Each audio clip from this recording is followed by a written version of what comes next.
Welcome to Tales, Tunes, and Tomfoolery starring Jerry Springer, along with Gene Galvin and me. I'm Megan Hills. We're recorded live in front of a brilliant studio audience at the Folk School Coffee Parlor in Ludlow, Kentucky. My daddy came And now, ladies and gentlemen, this is usually where someone says the one and only Jerry Springer. But last Tuesday, if you listen to our shows, and if you're listening now, go back one show on the archive, our social media person, Bree Long, a student at the University of Cincinnati in the DAAP, Design, Art, Architecture, Planning. Great program. She's a co-op student with us. And we asked her to fill in for Megan, whose day job, she's out traveling. She's an HR professional. And so we said, Bree, come on up and do it. She said, I'm really kind of nervous. It's not my thing. And Jerry, you took out $100. I took Take the damn $100 out again. I'll see if that works. We'll see if that works. $100, So Bree is in the audience. Bree, would you go to that microphone right there, if you will? Bree, we have $100 for you right now. Wait, whoa. She's coming up. She's coming up. She'll look at her. No. And now, Bree, introducing. Ladies and gentlemen, this is Jerry Springer. Hand it to her. Oh, man. Hey, now my wife is in the audience saying, I would have done it for 50. Yeah. Hey, by the way. Oh, man. Thank you. You got to report that on your taxes. By the way, Bree is like every college student you've ever met. They need money. They always need some money, and she's got. But last week she was amazing. She was scared because honestly she was really and nervous. I said she didn't know we'd do this. I said I took out $100 bill. I said you come up here and introduce me. This $100 bill is yours. Yeah. And you could see she was starting to quiver. She was thinking, the lip was maybe. starting to go like that. $100, and she turned me down. Here's what happened. That's not one of the unique. truth, because Yes. I'm not going to bullshit you. Of course you are. At the break, of course. At the break, I said, Bree, do it. Take the 100, give me 25. I'll make it happen again. This isn't hard. Oh. This isn't hard. Hey, by the way, let's hear it for Bryce Carlson. Whoa! Who is sitting here at a microphone. A quick introduction. Bryce Carlson is an educator. We should call him Dr. Bryce Carlson. He has a doctorate in anthropological biology, maybe? Do I have that right? Yeah, It's close enough. Yeah. And from, I think, Michigan, you did undergraduate. Right. My graduate degree was from Emory University. Oh, Emory in Atlanta. Georgia. Yeah. Oh, my God, it's a great school. And so Bryce is an educator at Seven Hills School, a school here in Cincinnati. He is the rowing coach. He was on crew at Michigan, so it's in his wheelhouse to do rowing. So he last summer with you correct me every step of the way, a 20-foot carbon fiber solo rowboat, no support boat, nobody with him, alone, rowed from St. John's, Newfoundland to an isle in England. The name of the isle is? St. Mary's. St. Mary's Isle, which is the legitimate ending of a crossing of the North Atlantic. And the guy beat the heck out of the world record, which, as I recall, was 53 days. You did it in 38? That's right. Yeah. So about 15 days. So that is amazing.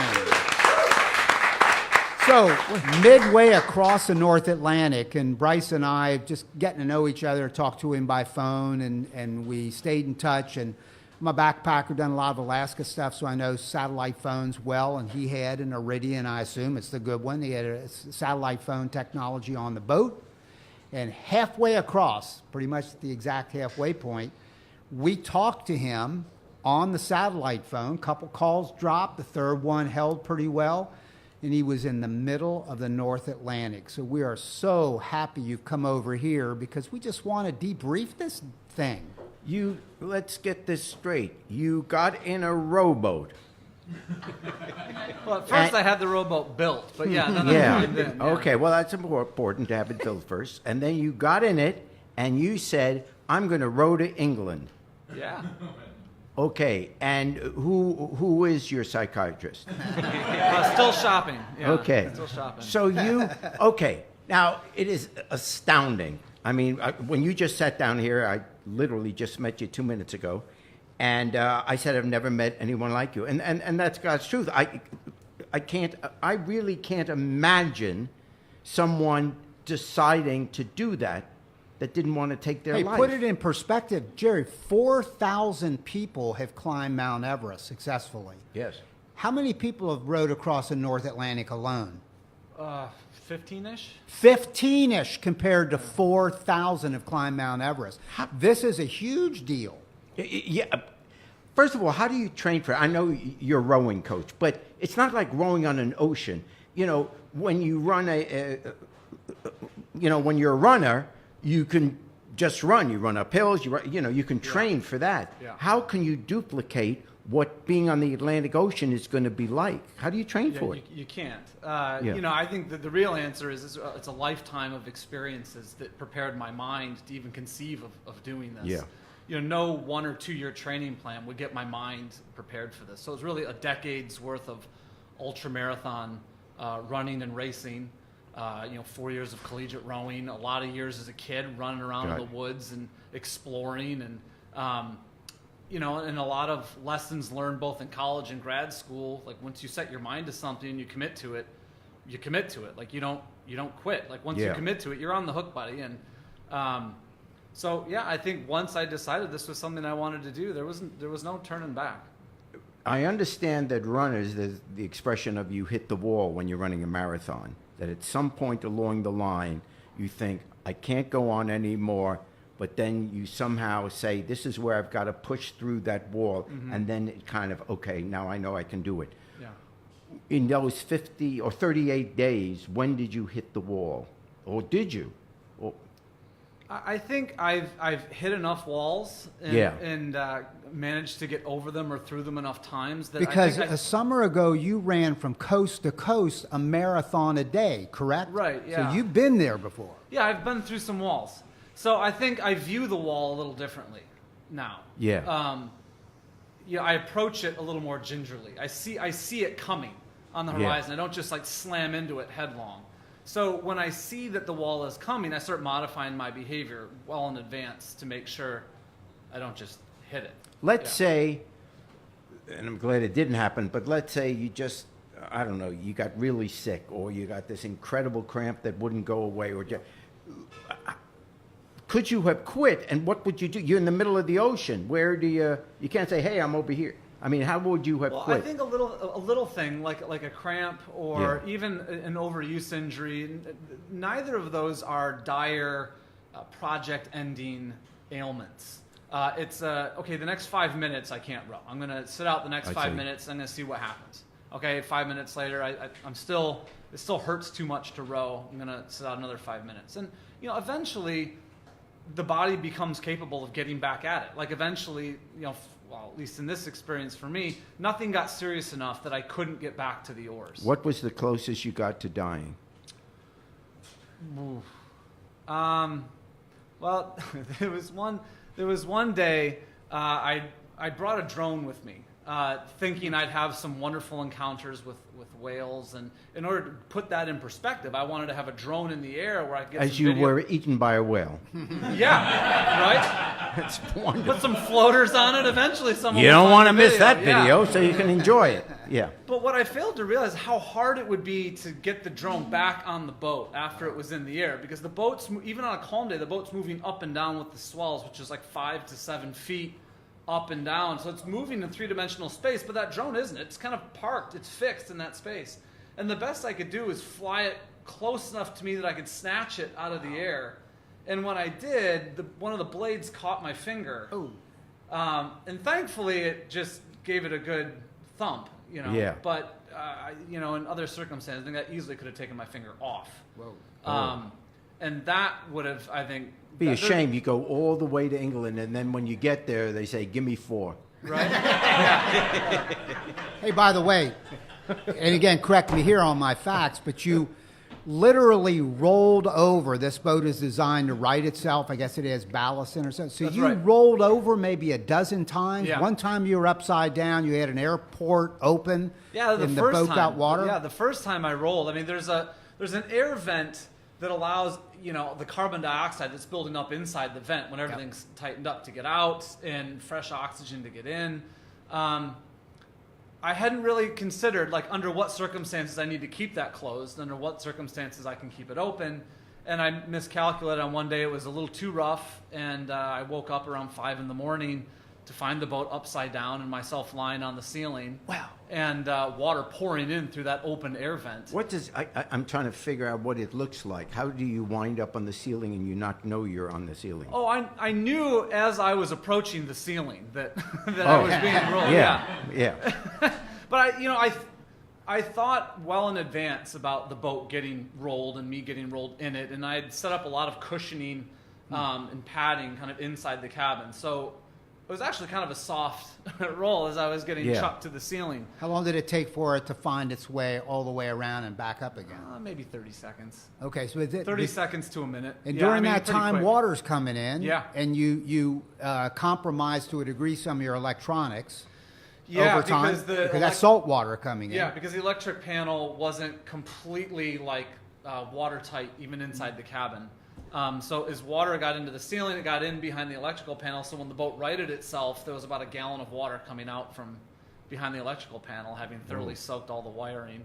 You were out there with Hurricane Chris, the remnants of it, because I followed Bryce every step of the way, and my wife is here in the audience, and we both were like, where's Bryce today? What's going on? And your social media person, a counselor at Seven Hills School and a close friend of yours, did great work. And I know that you lost a sea anchor early. Yeah. And a sea anchor is like kind of a parachute that opens so that it holds you nose into the wind and into the swell so that you're not rolling. Right. That's the idea anyway. Yeah. Unfortunately, even when I had the anchor, the boat didn't sit very calmly on Really? anchor. So, I don't understand all the ins and outs necessarily of it, but for whatever reason, even when deployed straight off the bow, the boat would still want to turn broadside to the waves. It would keep it to a degree nose into the waves and into the wind, but it was almost always a rough ride, even on anchor. But I lost the anchor probably the first week. And a dagger board at some point? Yeah, and the center board, that was probably the much, I didn't realize it at the time, that was the much bigger loss. Okay. Partly due to stability, so the boat rocked side to side a lot more without it.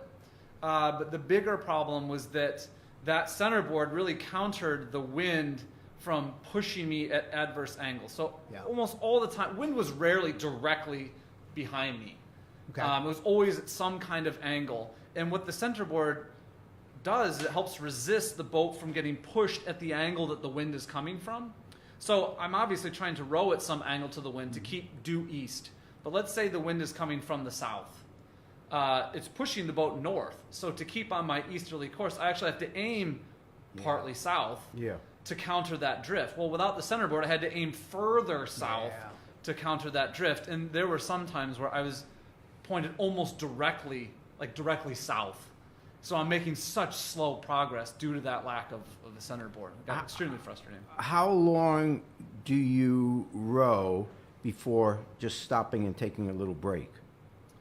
Are your arms going an hour at a time? Yeah, about 30 minutes. 30 about minutes. 30 minutes. And then you kind of... I forced myself to stay on a 30 minutes of continuous rowing, or at least 30 minutes of effort, 30 minutes of work, and then I would allow myself to put the oars down and get a drink of water or send a text message. You are so lazy. Hey, Bryce, why did you do this? What was the reason you did it? It's like, why do people climb Mount Everest? Why'd you do this? What did your parents do? I don't like that. I don't like that question, Right. and I don't mean anything against you. Yeah. I get asked a lot. You can be against you. I don't like it because there's no answer to it. Okay. Right. Why do you like mint chocolate chip ice cream? I don't know. I just like it. You put it in your mouth, it tastes good. Yeah. Why do you like burgers and fries? That's Even not though you know huge. it's going to kill you from heart disease. I don't know. It just tastes good when I put it in my mouth. Yeah. 3 years ago when I first conceived of this idea, there was just, it was just something about it. The more I thought about it, the more excited I got about it. In retrospect, I can look back and say, well, I've always loved like the ocean in marine biology. I'm a biology teacher. I love biology. For a long time, I thought I was going to become a marine biologist. I've been involved in the sport of rowing for 20 years. I've been involved in ultra-endurance events for 10 plus years. So this is kind of a culmination of all those things coming together. But that reasoning, that justification is kind of a post hoc. It's an after the fact justification for why I got excited, but I'm trying to figure that out for myself. Did you run into any whales along the way? I mean, did you or sharks or anything that would scare the rest of us? Not really. I mean, I had a number of encounters with dolphins. I had a couple encounters with whales, but fairly small. They're smaller. The less sexy whales. You know, like I didn't have any beautiful moments with like the humpback whale and to hear its song or the big blue whale. I saw a couple false killer whales. I saw a couple northern bottlenose whales. They're smaller whales that kind of just look like big dolphins. Oh, what a waste. Jibs. I know. When you finally arrived in England or St. Mary's Island, they knew you were coming in because I guess you.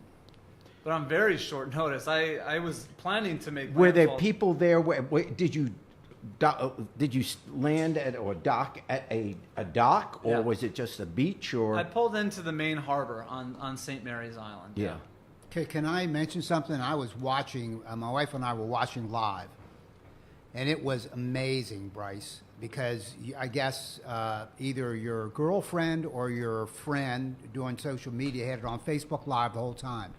And you were Alex rowing, was running that Facebook Live, and you were rowing against the wind. You worked hard to get in, it looked like to us. I was the 3 days up until the end were some of the hardest of the whole trip. Really? Because again, without the centerboard, and I had winds coming from a pretty adverse angle. And I was rowing like kind of around the clock to avoid drifting too far north, because the closer you get to land, the less margin of error there is on the navigation. So I couldn't afford really even 10 minutes to stop rowing those last 3 days. I couldn't afford the time to like pump more water, or make more food. Not very much. Wow. There was one night I rowed through the night. Really? And a couple other nights I got maybe a few hours. And by the way, Jerry, they had notified the people on the island that you were coming in. There were tourists there because I saw them. Yeah. There were tourists there. There Cool. were family and friends were there. And he literally landed at a dock with a concrete stairway and got off and walked up. And it was really cool, by the way, from an observer's perspective. Oh, it was fun. My dad came down to meet me as I step off the boat, and he asked me, like, do I need him to carry me up the stairs? I think we're good, Dad. Thanks. There's a rail here. So how'd you come back? By plane, thankfully. Oh. Luxury, What a wimp. And didn't WOW Airlines comp you? WOW Airlines was terrific. Well, wow, They picked up the tab for my flight home. Yeah. Well, it's quite amazing. And one other quick question I'm going to slide in here, Jerry. Your students, you're an educator. I'm an educator by trade, too, for many years. So to be in a classroom teaching what you teach, having experienced that, and I know how kids, it'd be a big deal on the first day, and then after that, it's just like, you're Dr. Carlson, and that's that. Yeah. Did you bring back stuff that is important to lesson plans into the future, do you feel? Very little tangible. All right. I might have loved to have collected like 100 water samples along the way, and we could, look at those samples under the microscopes and look at the biodiversity changes in plankton along the way, depending on the water temperature and the currents. And I mean, lots I could have done. Yes. If I had more space on the boat and I wasn't so focused on surviving. Yeah. But yeah, I mean, I have a lot of thoughts in my head about how I'll turn the experience into curriculum, and I'm very fortunate to be partnering with a local company called Abre, helping me turn this experience into curriculum that we can share with. Were there any did you notice in your trip, now maybe in hindsight, the effects of what's going on with the environment on your trip? In other words, did you now say, wow, this was different because of what's happening, how we're treating the environment? Or not that you did, but just in case you had. I mean, I think I was on the lookout for trash, right? I mean, I kind of wanted to see or say something about like increasing concentrations of trash as I moved from. Why do they get my show over there? They didn't say anything about it. Yeah. But I mean, it's hard for me to say about climatic changes and things. And if I had seen anything, I think it would be very anecdotal for me to try to connect the dots. Yeah, I was just wondering. Well, I'm one that's glad really you did it. I just think it's cool. It's a great answer. Like, I don't know, I just did it because I felt like doing it. And I can picture that. But I'm glad you did it, because those of us who don't do it, it's really cool, Bryce. It's really cool to spend, and I know a lot of people that for those 38 days, it was very entertaining in a good way. It had suspense to it, and the stuff you were so blasé about. Man, I was upside down last night, or the one that freaked me out was, well, I lost a sea anchor. I think I can fix that. Oh, I broke a dagger board. I think I can fix that. Next 2 days later, nah, you can't. I need steel rods to go in with the epoxy to give it real integrity, because I'm an old sailor too. Yeah. I thought if you break a dagger board and it's dangling, Yeah. epoxy probably won't be. Well, a craftsman I am not, but I gave it the Nor old am college I. try. Yeah. I couldn't have fixed it either. It was just cool that you did it. What a great thing to have done this summer for us to follow, and we applaud you. Well, thank you. Bryce Carlson. Thank you very much. By the way, we're going to have Hickory Robot on. I could have done it. Yeah. No. Well, look, here we go again. One last time. Would you join me and Lewis Beck, who will be the third driver, rent an enterprise rental car, could be Hertz, 1 week, unlimited mileage, put a record number of miles driving around the country 24/7, put more miles on a 1 week unlimited rental car than anyone's ever done, put it on the Guinness Book of Record. Will you do it? Only if you agree not to be with us. Hang on. Bree, would you be willing to $100. Hey, $100? $100. Oh, Anyway, man. hey, Jerry, so Yes. again, these are usually listened to from an archive, so there's a delay. But there has been, at the time of this recording, an anonymous op-ed in the New York Times that is allegedly from, well, I'm going to say is from, because the New York Times vetted it. They knew Yes. who wrote it. Somebody who is an official, an administration official. A high-ranking official in the White House. What's your take on all that? But as you said, by the time people hear this, it's possible that we're going to know who wrote that op-ed piece in the New York Times. But basically, for those who haven't heard about it or haven't read it, a high-ranking official in the current White House, wrote an op-ed piece without divulging his or her name, saying that there are people in the White House right now secretly working together to protect America from the unstableness or the instability of our president. In other words, working secretly without his knowledge to protect us from him. Sounds astounding. And it's coming from inside the White House. And this is the person they're so afraid of, apparently, because this is the person that we always say has his finger on the button, could blow up the world. And to think that we have a president that even the people that are working with him are so afraid what he might do, how can any of us rest easy knowing that? I mean, we kind of said that. You know, I remember during the campaign, people were saying that, and now you go around, and virtually everyone says the guy's crazy. Even if you like some of the things that are happening, you say the guy's nuts, he's crazy, he's unstable, you don't want your kid to grow up to be like him, all that kind of stuff. But if you think about it seriously, whoa, this guy really does have his finger on the button, and there are people that are working with him. It's like an old 1960s movie, 7 Days in May, or Dr. Strangelove, where but there's a crazy person that can blow up the world. I had three observations. I had several observations about that. The first is, if we're all honest, none of what was said we can really say was a surprise to us. And that's because we've been through a year and a half at least of all these reports coming out about what's going on in the White House, the chaos, his behavior, his apparent instability. And now we have the Woodward book, and then Michael Wolff had a book earlier in the year. So kind of everything that we're now hearing, everything that was said in this op-ed piece, we kind of already know. We already knew it. So it's not, that wasn't shocking. What was shocking is that someone in the White House would admit to it.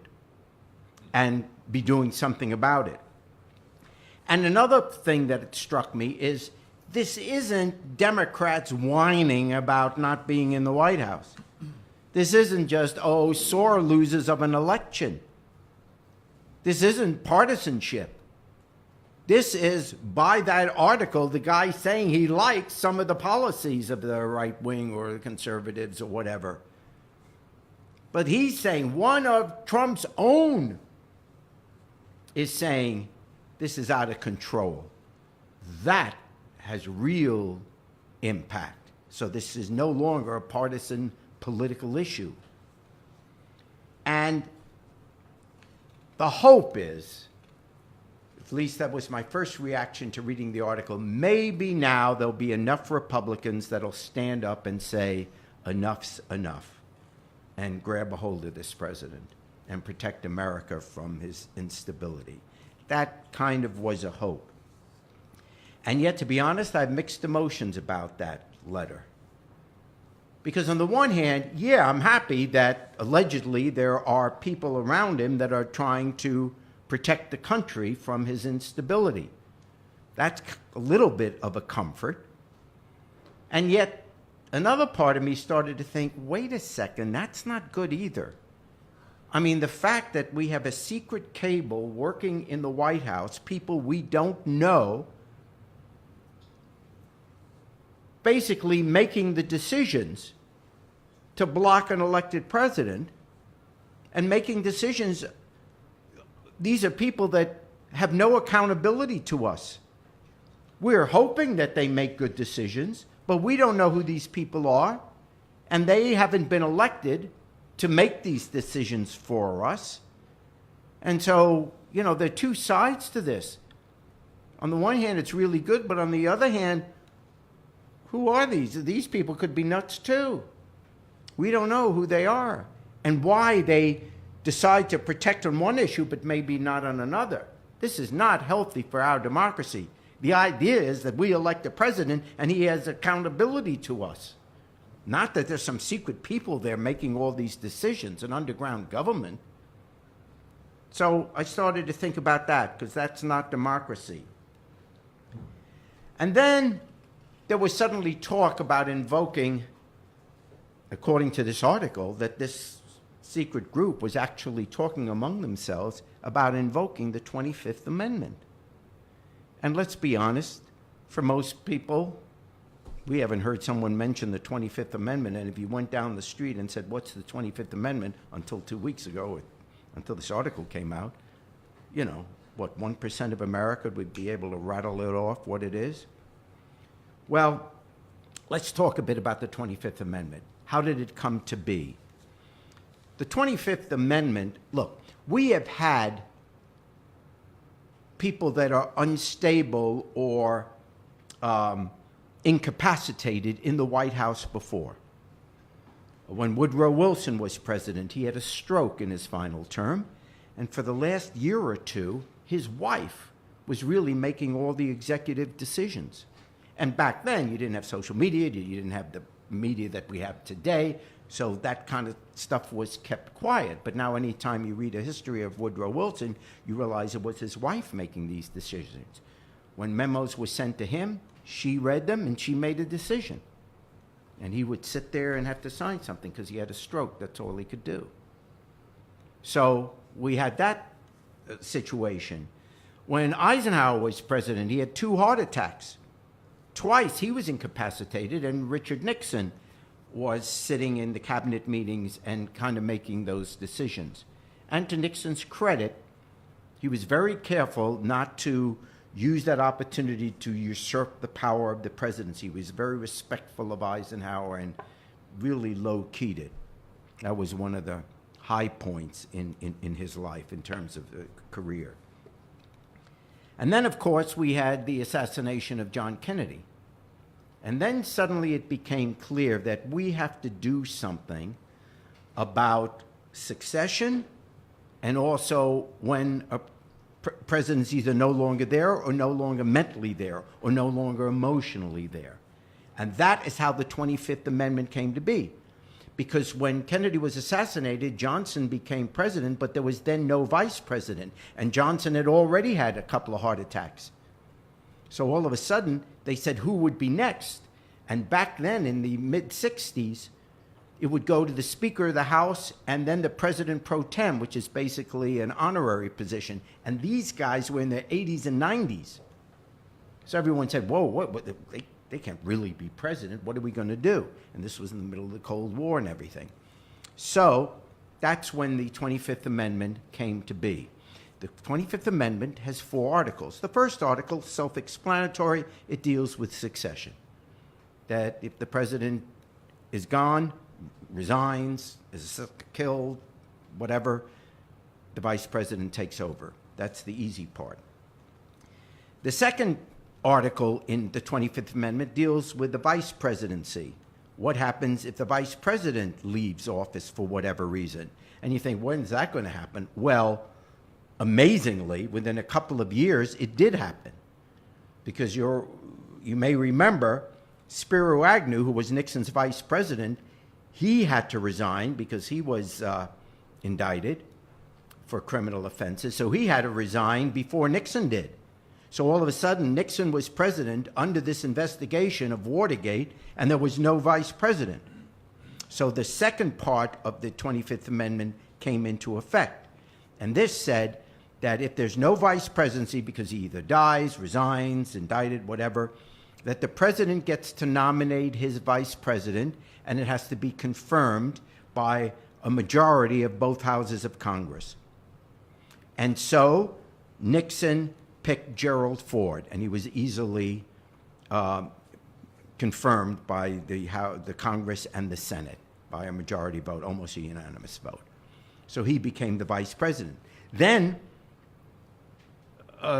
when Nixon had to resign, now Ford's president, and now there's no vice president. So Ford had to do it again, or the 25th Amendment had to be used again, and this time Ford picked Nelson Rockefeller, who filled out the rest of Ford's term. So you can see, since the 25th Amendment came into being, we've had a bunch of opportunities for it to be used. The third article of the 25th Amendment has to do with a president temporarily passing power to the vice president for just a day or two or a week or so.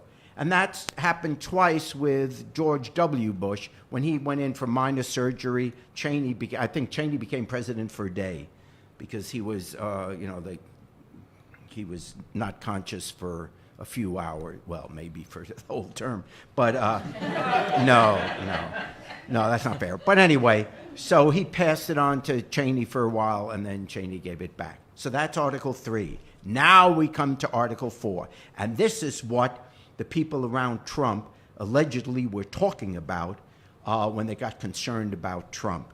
And Article 4 of the 25th Amendment is when a president is unable to fulfill his responsibilities. Now, the key there, when it appears that the president is unable to fulfill his constitutional responsibilities, that refers basically to either be mentally unstable or maybe getting dementia or whatever. And the way this comes into being is that the vice president, if the vice president and a majority of the cabinet, they write a letter to the Speaker of the House and say, the vice president is now taking over because the president is unable to fulfill his responsibilities. The president then, if he's able, has 48 hours to write a letter back to the Speaker of the House and say, no, I'm perfectly able, I'm taking the power back. And then it goes back to the president. And then if the vice president and the cabinet still believe that, then they submit it to the Senate, to the Congress for a vote. And then for the president to be removed, it has to be 2/3 of each house. Like the Congress and the Senate has to be 2/3. You can see that's almost impossible unless he's really deranged. And we can all agree, or most of us can agree, that Trump is unfit to be president. But he's not unable to be president.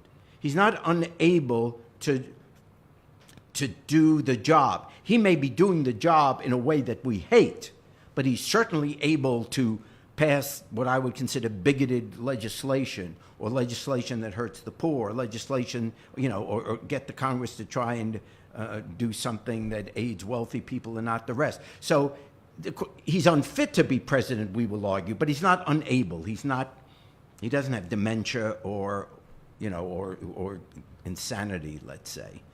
And it's impossible. You'll never get the way to remove a president. If the president has committed a crime, the way is impeachment, not the 25th Amendment. Impeachment. If he's committed a crime, the way to go is impeachment. And by the way, impeachment's easier, because impeachment, you just need a majority of Congress, 2/3 of the Senate, but only a majority of Congress. That gets rid of the president. So it's easier, and you don't have to go through the cabinet and the vice president, et cetera. Or if you don't like the policies of a president, then the way to remove him or her is the ballot box. And that's what we come down to again. It gets to be, we can't pass it on anymore. It is up to us, the voters. Don't be talking about a 25th Amendment. In fact, in most cases, at this point, until we hear something else, it's not even realistic to talk about impeachment the way the Congress and the Senate is set up. We can't get away from our own responsibilities, and our own responsibilities as voters is to show up in November, and you know what? We get the government we deserve.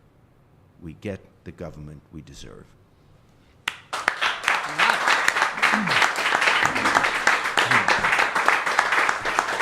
I'm going to ask Hickory Robot to come on back up, and if you listened to last week's episode, Hickory Robot is an excellent group from the greater Cincinnati area. The groups that perform on the Jerry Springer podcast come from lots of places as far away as Oregon, like the Harm Brothers, California bands from down in Austin, Texas. That's a hotbed of roots music. Asheville, North Carolina. We've had some from the New York City area. Hickory Robot is from the Cincinnati area, which, by the way, has spawned lots of talent. Our proximity to the Appalachian Mountains makes us kind of heirs to the themes of Appalachian music. So we're very appreciative you guys came back for another week. And in Hickory Robot are Jim, Lauren, Scott, and Aaron. Do I have that right? Yep. And first song is a song that Scott wrote called John, correct? Correct. And on the other side, we'll talk about how people can hear more of your guys' music. So here we go, a song called John, Hickory Robot. 1, 2, 3.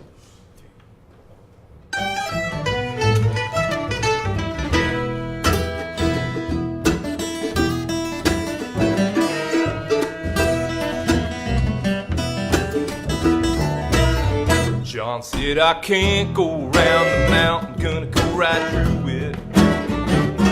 So he picked up his hammer and he went to it. I'm tired of being told what can't be done. I'm gonna keep swinging till I see the sun. Gonna lay my hammer down and leave the mountain behind.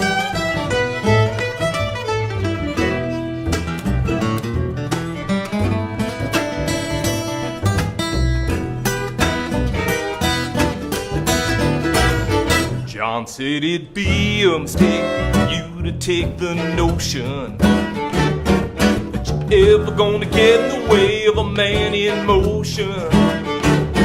I'm tired of being told how it has to be. I'll tear down anything you put in front of me. Gonna lay my hammer down and leave the mountain behind.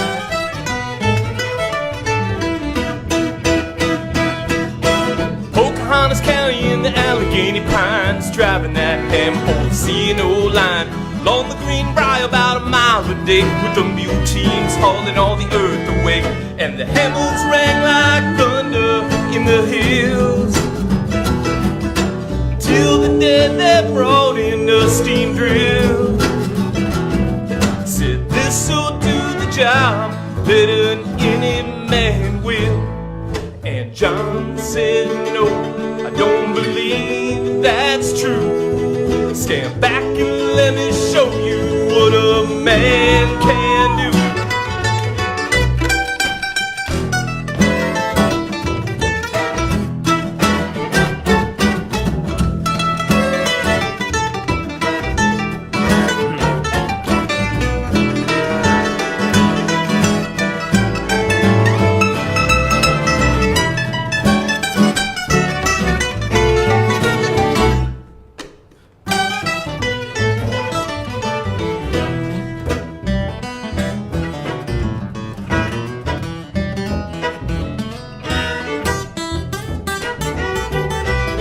John said the Lord is calling, I hear his trumpet sounding,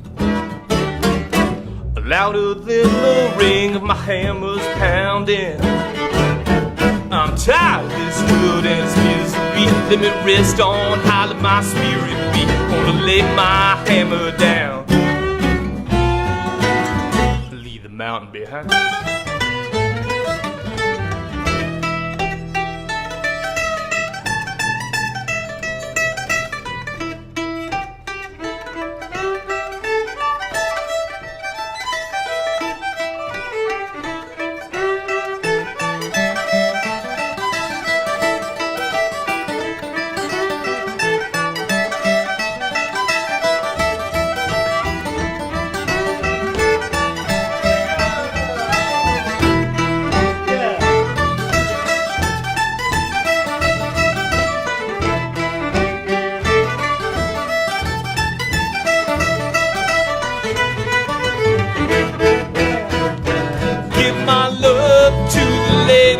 Tell the captain to ring that bell.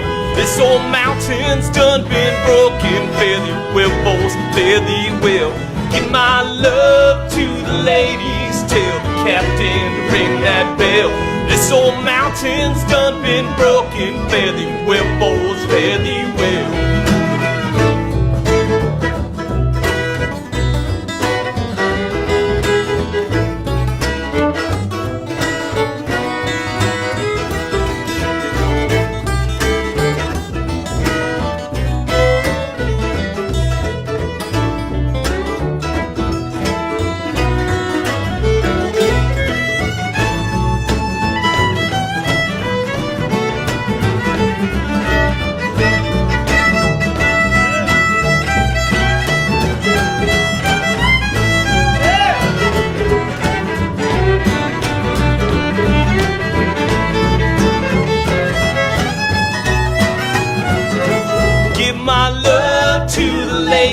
Tell the captain to ring that bell.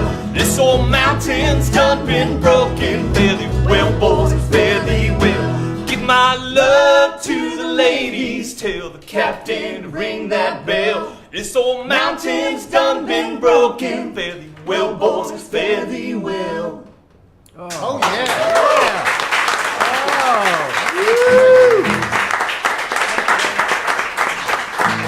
That's Hickory Robot. Modern version of John Henry. That's right. I love that song. You guys are a good band. Thank you. Really. Why are you with us? Yeah. You asked. Hey, by the way, you can hear more of Hickory Robot at hickoryrobot.com. They got 2 albums out. They got 1 in production now. You can get them on Spotify, iTunes, Facebook, lots of places. Yep.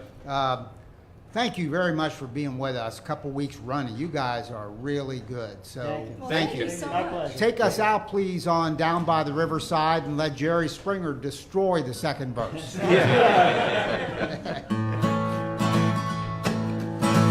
down my heavy load down by the riverside, down by the riverside, down by the riverside. Gonna lay down my heavy load down by the riverside.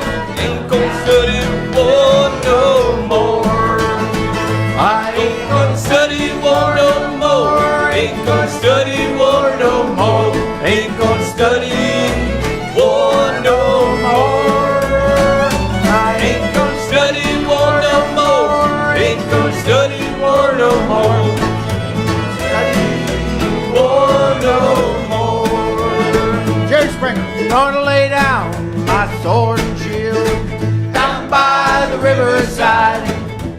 by the riverside, down by the riverside. I gotta lay down my sword and shield, down by the riverside.